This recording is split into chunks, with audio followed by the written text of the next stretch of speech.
want to welcome you back to the leases with profit this time. And all we're going to cover is the lessor, is because the lessee doesn't change. If you go back and watch the financing lease, it'll be done the same way. The only thing that changes on the lease with profit is the very first entry that you may have. And so that's what we'll cover on this one. And with profit means you have two different ways of making revenue on this one. The first one I have up here is minimum lease payments minus your fair market value is equal to the interest revenue for that's the entire time of the lease. And the other one has the equipment, the fair market value, and the cost of the equipment is your profit from the sales. And over here are some numbers that you may have. Just 212,500. I don't think this applies to this one anymore because I've changed it. But on this one, what we had is the cost of the equipment was $160,000 to make the equipment. So we have $160,000 in it, and we have a lease for 5 years, and we're paying $42,500 each year for it. And there's how you calculate the lease payment.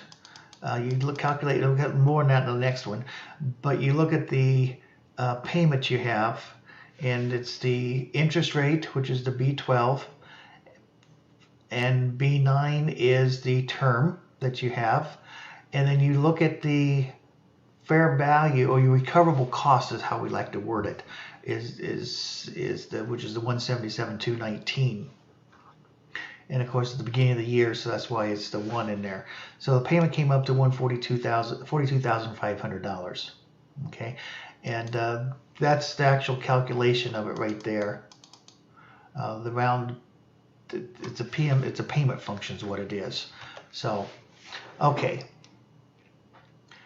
So what we have here, this is the present value of the lease payments. Okay, so it's the 10%, $42,500 for 5 years. Okay, so that's our payments that we may have. So with that, so it's the present value of the payments, I'm sorry. So with that, the payments are the $42,500, and that's consistent all the way down for the 5 years. The balance that we have is the $177,219, and of course the first year is the $42,500, and then we take the $177,219 minus the $42,500. That gives us the $134,719. Then for this one, we have the round function, $134,719 times the 10% and 0 decimals. So that gives us $13,472 is our interest, and then the difference is the amount that would decrease the principal by. And 134 minus the decrease in principal, and let's make sure that's absolute valued. So we come up there and it comes up how we want it to. Okay, now this is just a cleanup thing. I don't like that many. I just want to go with the commas. I don't want the dollar signs in there. That's my thing. Okay, so now the difference we have here. For sales type lease with a profit, the lease receivable is your $177,219. The cost of goods sold is the $160,000. Sales will be the $177,219, and inventory is the $160,000.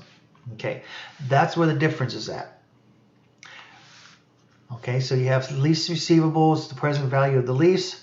The cost of goods sold, of course, is the cost of the asset, the actual cost, not the fair value of it. Okay, and then sales will be the fair value or the present value, and then your inventory.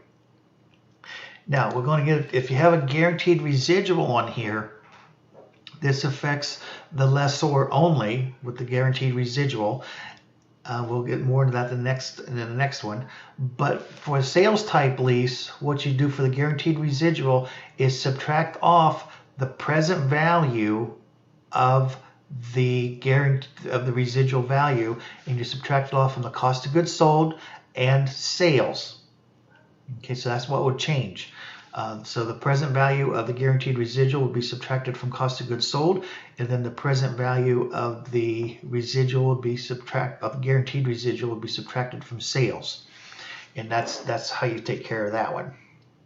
Okay, and it doesn't affect the lessee at all because they don't care unless the guaranteed residual is greater than the expected the expected residual value, which is very rare. So it usually doesn't affect the lessee, it only affects the lessor.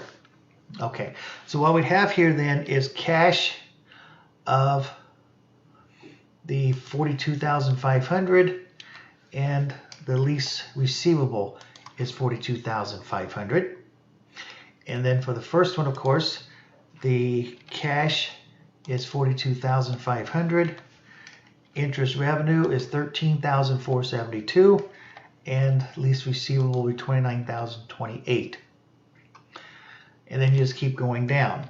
The cash is $42,500.